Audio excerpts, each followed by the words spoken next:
నమస్తే. నేను మీ కళారత్న మల్లం రమేష్. చంద్రబాబు నాయుడు గారికి, పవన్ కళ్యాణ్‌కు అంటే తెలుగుదేశానికి, జనసేన పార్టీకి మధ్యలో చిన్న పొరపొచ్చాలు వచ్చాయని, రావాలని అనేక మంది కోరుకుంటున్నారు. వచ్చాయని భావిస్తున్నారు. కొంచెం. ఎందుకు? ఈ మధ్య కాలంలో ఆవిర్భావ సభ 11 ఏళ్ళు అయిన సందర్భంగా ఆవిర్భావ సభను పవన్ కళ్యాణ్ గారు పెద్ద ఎత్తున పిఠాపురంలో నిర్వహించారు. బాగా స్పందన వచ్చింది. జనం బాగొచ్చారు. అప్రిషియేషన్ లభించింది. ఇక్కడ భిన్నాభిప్రాయాలు వచ్చాయి. సరే, ఈ అంశం కొంచెం పాతది అయినప్పటికీ కూడా నిరంతరం చర్చ ఇప్పటికి కూడా కొనసాగుతుందని నేను నేను కూడా ప్రస్తావిస్తున్నాను. ఆయన మాట్లాడిన మాటల్లో కొన్ని తీసుకుంటే ఇప్పుడు కానీ, గతంలో కానీ ఆయన సనాతన ధర్మం అనే విధానాన్ని నేను పాటిస్తున్నాను. సనాతన ధర్మం నాకు ఇష్టం. నేను అందుకు సంబంధించి కట్టుబడి ఉన్నాను అని చెప్తూ హిందూ దేవుళ్ళపై దాడి చేసిన ఆలయాలపై దాడి చేసిన చర్యలు తీసుకోరు. ఓల్డ్ సిటీకి సంబంధించినటువంటి ఓవైసీ ఉన్నాడు కదా, అప్పుడు ఒక పావుగంట సేపు పోలీసులు తప్పుకుంటే హిందువుల సంగతి చూపిస్తే ఇట్లా అన్నాడు. ఇవన్నీ ప్రస్తావించాడు. ఆయన ప్రస్తావించిన దాంట్లో చాలా అంశాలు ఉన్నాయి. అని గట్టిగా చెప్పింది ఏంటంటే, హిందువులకు సంబంధించి వేరే వాళ్ళు వీళ్ళ జోలికి రావద్దు, వీళ్ళు వాళ్ళ జోలికి వెళ్ళొద్దు. అసలు లౌకికవాదం అంటే అదే కదండి. ఇప్పుడు ఆయన సనాతన ధర్మం పాటిస్తే అభ్యంతరం ఏముంటుంది? ఆయన ఇష్టం అది. ఆయన సతీమణి క్రిస్టియను, అది అభ్యంతరం ఏంటి? ఊరికే ఆయన వైఫ్ క్రిస్టియను అని చెప్తాడు, ఈయన సనాతన ధర్మం అంటాడు. గతంలో ఒక మాట అన్నాడు. గతంలో ఏమన్నాడు? క్లారిటీ ఉంది ఆయనకు. గతంలో గద్దర్ గారి సన్నిహితుడు. ఆయన గతంలో కొంచెం ఎర్ర భావాలు, కొంచెం నక్సలైట్ భావాలు ఉండేవి, కమ్యూనిస్ట్ భావాలు కూడా ఉండేవి. కాలక్రమంలో పరిశీలన జరిపిన తర్వాత తను ఆటోమేటిక్గా సనాతన ధర్మం వైపు వచ్చాడు. ఎందుకు? జగన్మోహన్ రెడ్డి 5 ఏళ్ళు పరిపాలించి సర్వనాశనం చేశాడు కదా. హత్యలు, దోపిడీలు, ఎర్రచందనము, స్మగ్లింగులు, బెదిరింపులు, ఇవన్నీ చేశాడు కదా. అంతకుముందు కూడా వాళ్ళ తీరు అలాగే ఉంది, వైఎస్ జగన్మోహన్ రెడ్డి తీరు. కొన్ని పరిశీలించిన తర్వాత కొంత మార్పు వస్తుంది. మార్పు అంటే ఏంటి? ఆయన ఇప్పుడు సనాతన ధర్మం, హిందూ మతం అని చెప్పగానే ఇక క్రిస్టియన్స్ని, ముస్లిమ్స్ని లేకపోతే ఇతర మతాల వారిని ఇబ్బంది పెట్టమని అన్నట్టు అవుతుందా? మతం అనేది వాళ్ళకంతే, వీళ్ళకంతే.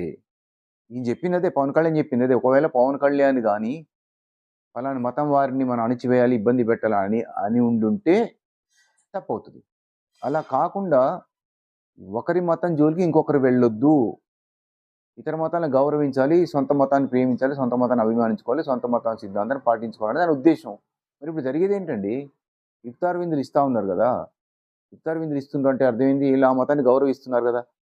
మరి ఇఫ్తార్ విందులు పొందినటువంటి ముస్లిమ్స్లో అత్యధిక శాతం మంది ఎప్పుడు కూడా ఉగాది విందు ఇవ్వలేదు, ఉగాది నాడు తీర్థం పుచ్చుకోలేదు, ఉగాది ప్రసాదం తీసుకోలేదు. అట్లనే హిందూ పండుగలకు వచ్చి వాళ్ళు ఏ రోజు ప్రసాదాలు తీసుకోలేదు. ఇండివిజువల్గా వరకు ఇష్టమైతే తిరుపతి వెళ్ళొచ్చు, లేకపోతే అట్లా రేర్గా ఉంటారు. అయోధ్య కూడా వెళ్ళిన వాళ్ళు ఉన్నారు. అలాంటివన్నీ పాడు చేస్తారన్నమాట ఈ రాజకీయ నాయకులు. పవన్ కళ్యాణ్ గారు చెప్పింది అదే కదా. మరి ఏముంది, అందరూ కలిసి ఉండాలి అని చెప్తున్నాడు ఆయన. అదే అసలు లౌకికవాదం అంటేనే అది. నాకు ఇది ఇష్టం, సనాతన ధర్మం నాకు ఇష్టం, ఎవరు ఇష్టం వచ్చినట్టు వాళ్ళు ఉండొచ్చు, ఒకరి జోలికి ఒకళ్ళు వెళ్ళొద్దు అన్నాడు. నాకు సనాతన ధర్మం ఇష్టం అనగానే ఏం తప్పేంటి? సరే, దీని మీదనే చాలా మంది ఈ లౌకికవాదం పేరుతో కావచ్చు, యాంటీ పవన్ కళ్యాణ్ వారు కానీ భారీ ఎత్తున విమర్శించి ట్రోలింగ్లు చేశారు. గమ్మత్ ఏంటంటే, వాళ్ళెవరు ఈయనకు ఓటు వేసిన వాళ్ళు కాదు. వారు ఆనాడు విమర్శించారు, ఈనాడు విమర్శించారు. దీనివల్ల ఈయనకు ఒరిగేది ఏమి లేదు. అది ఈయన వాదన చెప్పడం మూలంగా చాలామంది సనాతన ధర్మానికి సంబంధించి అణచివేస్తున్నారు, గుళ్ళు పగలగొడుతున్నారు అని బాధపడే వారికి ఈయన ఒక ఊరటనిచ్చినట్టయింది. ఇక్కడ ఇది ఒక అంశం అయితే, రెండోది, మేము నిలబడ్డాం, 40 ఏళ్ల చరిత్రను తెలుగుదేశం నిలబెట్టాం అన్నాడు. అలా అనగానే తెలుగుదేశానికి సంబంధించిన కొంతమంది శ్రేణులు ఏం చేశారు? అభిమానించేవారు కానీ, హిందీ స్థాయి వాళ్ళ మాధ్యమాలు దీన్ని యాంటీగా ప్రచారం చేశారు. ఆయన నిలబెట్టేది ఏంటి అనేది. ఆయన ఉద్దేశం ఏంటి? ఇప్పుడంటే పవర్లో ఉన్నారని అర్థం కాదు. ఒక్కసారి ఎన్నికెళ్ళండి. జగన్మోహన్ రెడ్డి పరిపాలనలో ఎంత అణిచివేశారు, ఎంత మాట్లాడితే జైలు, కొట్టుడు, తిట్టుడు, దాడులు, దౌర్జన్యాలు వణికిచ్చారండి. ఆ టైంలో పవన్ కళ్యాణ్ ఒక్కడు ధైర్యంగా నిలబడి చంద్రబాబు గారిని జైలు వేస్తే జైలుకి వెళ్ళి ఆయన సపోర్ట్ చేసి బయటకు వచ్చి వెంటనే పొత్తు ప్రకటించాడు.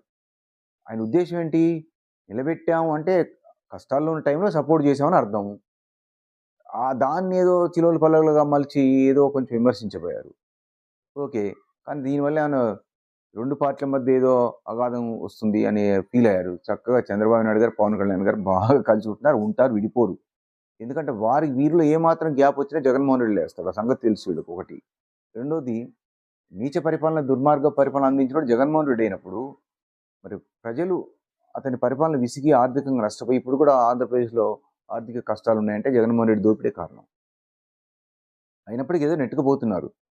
అలాంటప్పుడు వాళ్ళ మధ్య ఎందుకు డిస్ప్యూట్ వస్తుందంటే ఈయన స్వేచ్ఛతో ఈయన చెప్పుకున్నాడు తప్ప తెలుగుదేశాన్ని యాంటీగా మాట్లాడలేదు, తీసేయలేదు.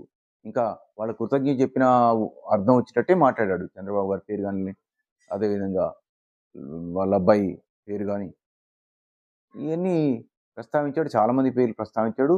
బట్ దేశవ్యాప్తంగా వివిధ భాషలకు సంబంధించి తన సందేశాన్ని అక్కడికి అందించాడు. ఆ భాషల్లో తను తీసుకున్నటువంటి లైన్ ఏదైతే ఉందో దేశవ్యాప్తంగా జాతీయ స్థాయిలో దేశాన్ని ప్రేమించాలని అర్థం వచ్చేట్టు మాట్లాడాడు.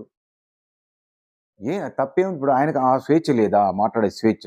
అంటే దేశానికి వ్యతిరేకంగా, పాకిస్తాన్‌కి అనుకూలంగా, బంగ్లాదేశ్‌కి అనుకూలంగా, చైనాకి అనుకూలంగా మాట్లాడాలా?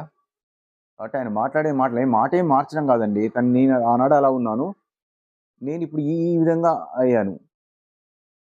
సనాతన ధర్మం. ఎందుకు ఊరికే అవుతారా? పరిశీలించిన తర్వాత ఇయన్నీ చూసిన తర్వాత అవుతారు. ఓహో! ఇలా చేస్తున్నారు, అతిగా చేస్తున్నారు, దేశానికి వ్యతిరేకంగా వ్యవహరిస్తున్నారు. కాబట్టి ఈ సమయంలో ఈ లైన్ తీసుకోవాలని తీసుకున్నాడు. దేశాన్ని ప్రేమించాలి, జాతీయతావాదం ఉండాలట తప్ప. అసలు సనాతన ధర్మం అంటే ఏంటండి? గతంలో కూడా ఒకసారి చెప్పా. పూర్వీకులు ఏదైతే ఒక మంచి విధానాన్ని ప్రవేశపెడతారో ఆ కొనసాగింపే సనాతన ధర్మం. ఏముంది అక్కడ? తల్లి, చెల్లి, అక్క, అన్న, నాన్న, బాబాయ్, చిన్నమ్మ ఇవన్నీ ఉన్నాయి గదా! ఈ వరుసలన్నీ సమకూర్చింది సనాతన ధర్మం నుంచి. అంతకుముందు ఆది మానవుల వ్యవస్థ ఉండేది. ఆది మానవుల వ్యవస్థ నుంచి సనాతన ధర్మం ఎప్పుడైతే ఏర్పడిందో అప్పుడే వరుస క్రమం తల్లిదండ్రులు గాని, అన్న, చెల్లెలు, అక్క, తమ్ముడు, సంస్కృతి, ఒక నమస్కారం, ఒక పద్ధతి వచ్చింది.